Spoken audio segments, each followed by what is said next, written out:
Hi there, welcome back. We're going to keep investigating the blues here and start to add in some tricks to what we know from the key of C. Where I'm going to refer to Good Morning Blues, the song that was first recorded by Lead Belly, so we'll be using that as sort of our template here and incorporating some neat tricks. The first one that I want to tell you about is sort of an alternate to the C7 that happens at the end of the end of each of the first two lines.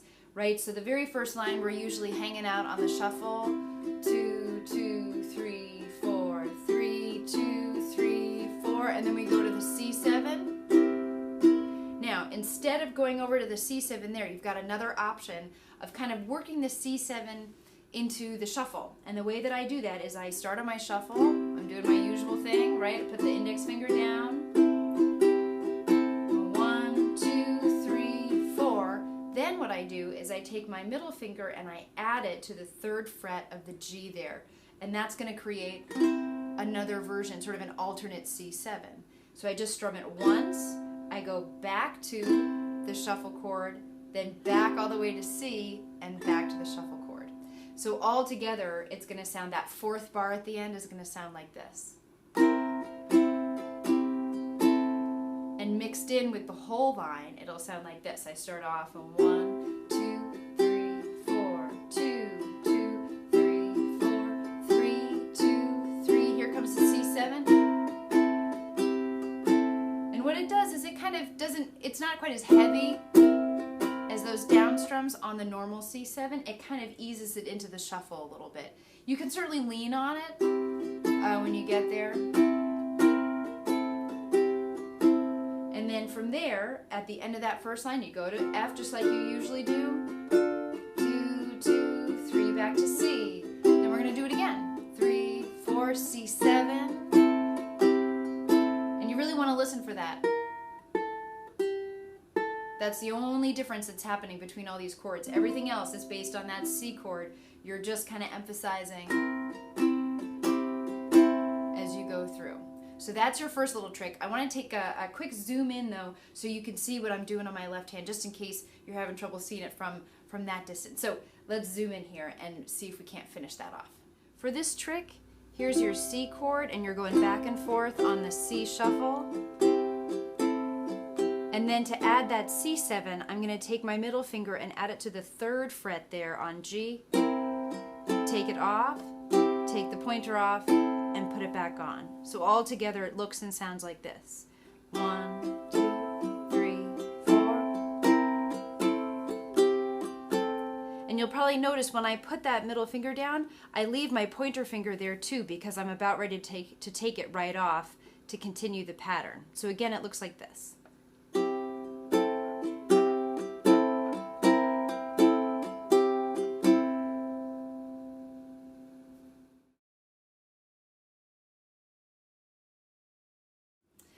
All right, the second trick that I'll need to show you comes at the very end of the 12-bar blues pattern. What'll happen is instead of playing the straight C chord into that G7 at the end, kind of waiting for that next down strum to come, what I'm going to do instead is just strum once, and then I'm going to add a little finger work here. So all together it's going to sound like this. 2, 3, 4, 1. Right? It's a little syncopated, right? It's going to go a little bit fast, but it kind of gives a nice little twist to the end. Now, just as a reminder of what I'm doing, let me break it down for you. So I strum my C chord once through, then I come back to this A string, the one that's farthest away from you. I use my middle finger. You can also use your pointer finger, whatever feels comfortable. I pull up on it as an open string, so it's an open A there. Then I add my pointer finger to the first fret there as if I were making a C7 chord. Pull up again. There's my next note. Then I scooch everything over and strum down on a G7 chord. So all together, once again, I'm going down, strum on the C, up, open A, add the first fret, strum down on G7. Right? Let's zoom in a little bit and make sure you really see what I'm doing there. All right, zoomed in just a bit. Here I am on my C chord. I take my right hand, I strum down with the right hand. I take either my index or my middle, whatever you're comfortable with. I come up on the A string with no fingers on it. I add the pointer finger here in the left hand, pluck again, and then I strum down on a G7 chord. All together it looks like this. One more time. All right, let's loop it a couple times just to kind of get used to the feel of it. So I'm going to take it nice and slow. 1, 2, ready, and strum. And again, strum up to G7 and strum. Do your best again.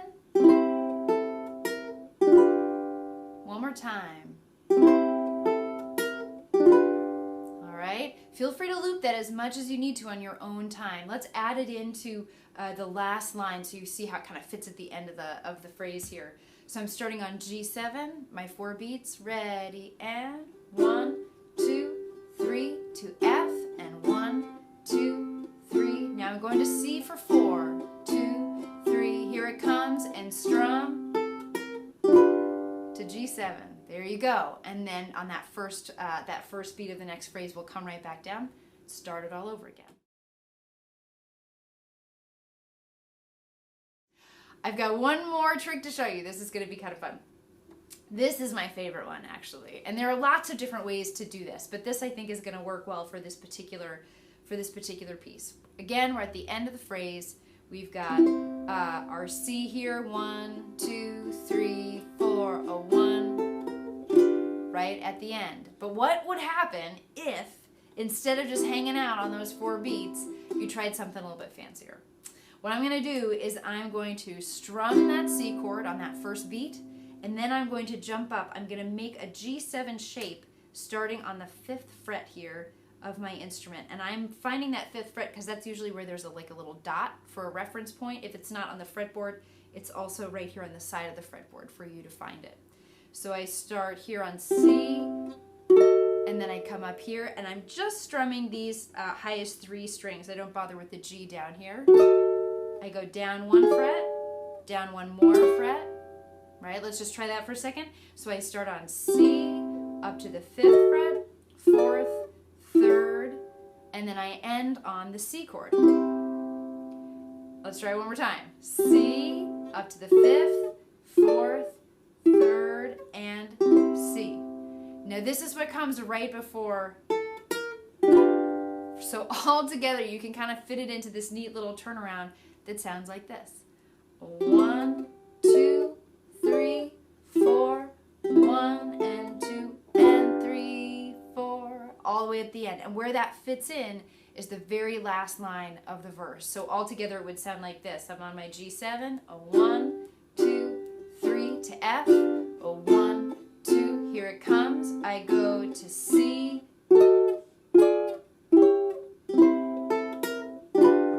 right? It's kind of neat. It's very complicated, but give it time and you will find it. Let's take a zoom in and really see what I'm doing there though with that trick and combining it with the other one as well. All right, here's one of my favorite little tricks zoomed in here. So I start by strumming my C chord, and then I'm going to jump up here to the 5th fret. You'll see there's probably a little dot in the middle of the fretboard, or it's on the end of the fretboard. Place my fingers in a G7 shape, and I'm just going to strum the top 3 strings here, the C, E, and A. I go down 1 fret, 1 more, and then I strum a whole C chord, just like that. So again, strum down, up to the 5th fret,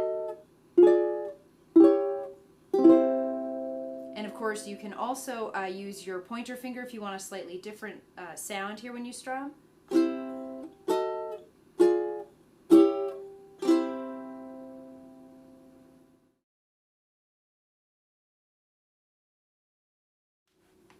All right, we've taken care of all of our tricks. Feel free at any time to go back and review all of them as you need to, but now we're going to try to put all of them into the song. Given we may go a little overboard on some of them, you wouldn't necessarily want to do these tricks every single time. You may want to wait for a particularly tense moment or particularly fancy flying finger moment where you might want to do that. But for now, we're just going to use it for practice. So every verse, we're going to throw in the alternate C7, going to end every verse coming down from the G7 to the F, and then we're going to do our little turnaround here. Right? And then right into the next verse. Just for fun, we're just going to try to put a little bit of everything into it. Here we go. We are on Good Morning Blues. Let's warm up.